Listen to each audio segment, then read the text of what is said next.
నా చెల్లెమ్మ మాట్లాడుతూ ఈ నియోజకవర్గానికి సంబంధించి కొన్ని ప్రపోజల్స్ అడిగింది. బీటీ రోడ్ల విషయంలో అయితేనేమి, శాంక్షన్ బ్రిడ్జెస్ విషయంలో అయితేనేమి, నా చెల్లెమ్మ అడిగినటివన్నీ కూడా సానుకూలంగా తీసుకుని ఇవన్నీ కూడా యుద్ధ ప్రాతిపదికన శాంక్షన్ చేయడమే కాకుండా అడుగులు వేగంగా వేయిస్తానని కూడా తెలియజేస్తా ఉన్నా. ఈరోజు ఒకసారి ట్రైబల్ ప్రాంతాన్ని ఒకసారి చూసినట్టయితే నిజంగా ఆశ్చర్యం కలిగించే మార్పులు కూడా కనిపిస్తా ఉన్నాయి.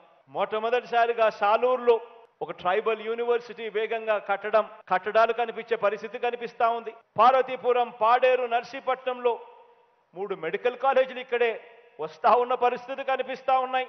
ఐటీడీఏ పరిధిలో సీతంపేట, పార్వతీపురం, రంపచోడవరం, బుట్టాయిగూడెం, దోర్నాలలో కూడా సూపర్ స్పెషాలిటీ హాస్పిటల్స్ వేగంగా కన్స్ట్రక్షన్లో కనిపిస్తా ఉన్నాయి. కురుపంలో ఒక ట్రైబల్ ఇంజనీరింగ్ కాలేజ్ కూడా కనిపిస్తా ఉంది, వేగంగా కడతా ఉన్న పరిస్థితులు.